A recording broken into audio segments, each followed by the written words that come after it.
Hello friends, Mehjabeen here. Today I am going to explain Walter de la Mare's poem The Listeners, which was composed in 1912. The Listeners was also the title of the poet's second collection of poetry. This poem has an element of mystery and supernaturalism in it, and that is its basic charm. So let's dive into the poem The Listeners. So this is how the poem starts. "Is there anybody there?" said the traveler, knocking on the moonlit door, and his horse in the silence champed the grass of the forest's ferny floor. And a bird flew up out of the turret above the traveler's head, and he smote upon the door a second time. "Is there anybody there?" he said. But no one descended to the traveler. No head from the leaf-fringed sill leaned over and looked into his grey eyes, where he stood perplexed and still. "Is there anybody there?" said the traveler. So we have a person, a traveler, who is traveling on horseback, who is riding on horseback, and he has approached a particular house in the middle of the night, and he is knocking on the moonlit door. And his horse in the silence champed the grass.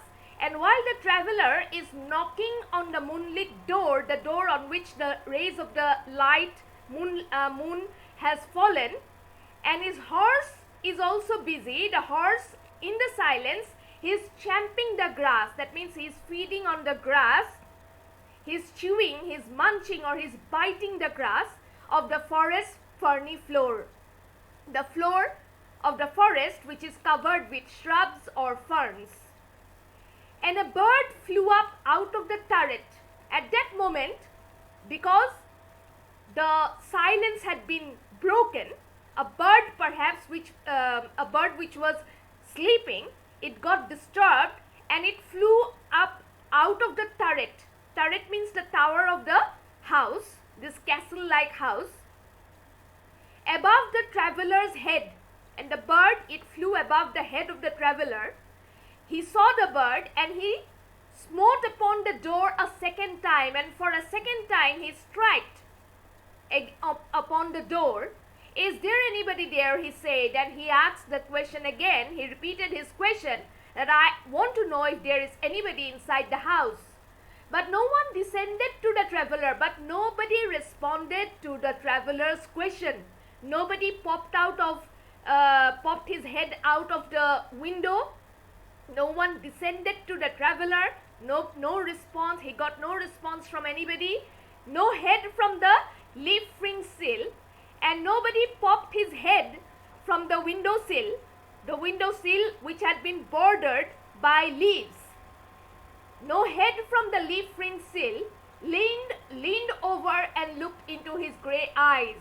So the traveler, we come to understand that he has grey eyes. Nobody leaned over from the windowsill and looked into his grey eyes to respond to his question. And because of which the traveler, he stood perplexed and still. That means he was totally confused, he was baffled, he was astonished, he was confounded. He didn't know what to do. Where he stood perplexed and still. That means he stood perplexed, astounded, confused and still. That means he did not make any movement.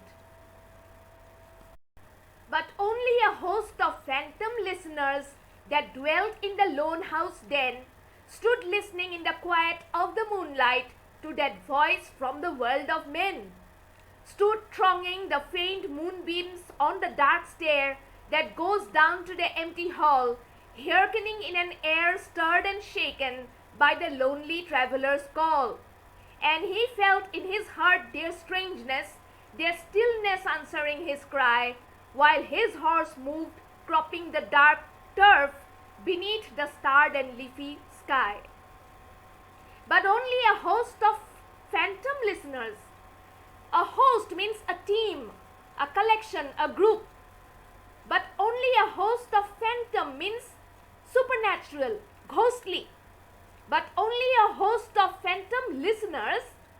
The traveler felt the presence of some listeners who did not seem real to him, but only a host of phantom listeners that dwelt in the lone house then. The lone house, that means the house which was deserted, which appeared to be deserted, isolated, that dwelt, that means these phantom listeners, they dwelt or they lived in that house, that dwelt in the lone house then, stood listening. These ghostly listeners, they stood listening in the quiet, that means in the silence of the moonlight, to that voice from the world of men. That means to that human voice, the voice from the world of men. Obviously, this is the traveler who is a human being. To that voice from the world of men stood thronging the faint moonbeams on the dark stair. Stood thronging. Thronging means crowding. The faint, that means the light rays of the moon. Moonbeams, that means the light rays of the moon on the dark stair. So the dark stair inside the house, the staircase, was illuminated by the faint light of the moon that goes down to the empty hall. And this staircase, it went down to a hall which was empty. Obviously, nobody was living in the house. That is what the traveler presumed. Hearkening in an air stirred and shaken. Hearkening means listening. Listening in an air, the traveler, he listened to the air which was stirred, that means which was disturbed and shaken by the lonely traveler's call, by the call of the traveler. And he felt in his heart their strangeness. He felt the strangeness, the uniqueness, the supernatural element in the listeners. He felt in his heart their strangeness, their stillness answering his cry, and their quietness, it seemed to give him some kind of response, a strange kind of response. He felt this response while his horse moved, cropping the dark turf. And the horse, it continued moving because the horse looked very hungry. Obviously, the horse must have traveled a long distance. It must have come riding upon covering a long distance, while his horse moved, cropping the dark turf, the dark green grass or the dark lawn.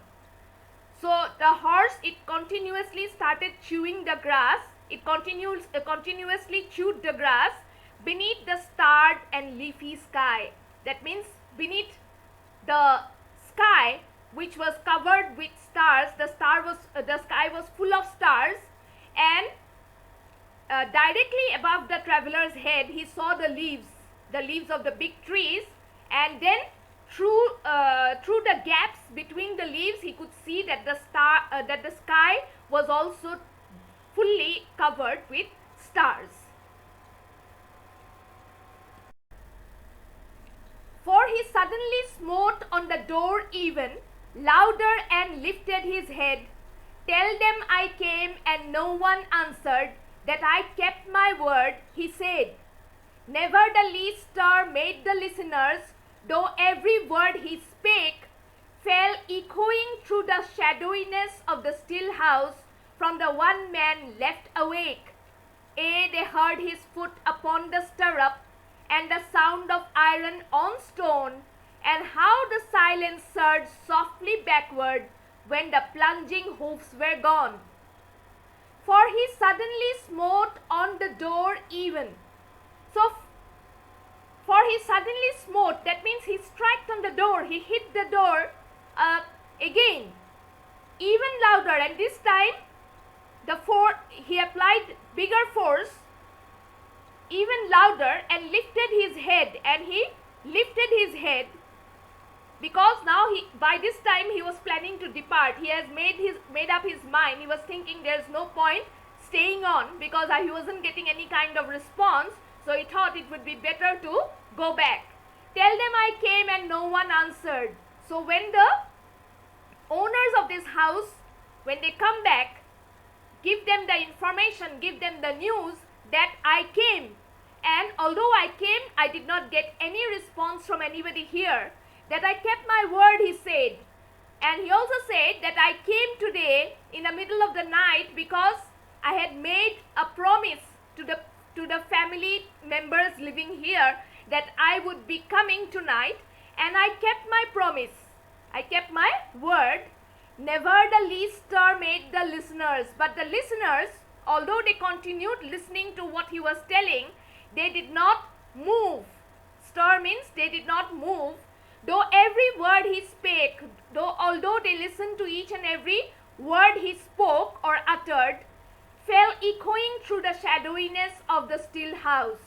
And the words that he spoke, they got vibrated, they got repeated, and he could hear the vibration through the shadowiness, that means through the darkness of the quiet house. Still house means the quiet house. From the one man left awake. So who was the one man left awake? It was the traveler himself. He was the one who was awake. That means yes, they heard his foot upon the stirrup. The stirrup is the support, the foot support, which is there fixed to the horse. They heard his foot upon the stirrup and the sound of iron on stone. And they also heard the sound of iron hitting the stone, the iron from the hooves, from the horse's hooves, and the sound of iron on stone, and how the silence surged softly backward. This is alliteration here. Silence surged softly. This is a strong example of alliteration. And how the silence surged softly backward. The silence started going backward. It rushed backward when the plunging hoofs were gone. That means slowly the silence started increasing with the retreating hoofs, with the sound of the retreating hooves of the horse. And how the silence surged softly backward. Surge means to rush, to ripple, or to flow. Basically, this is a word which is applied to the flow of liquid or even gas. And how the silence surged softly backward when the plunging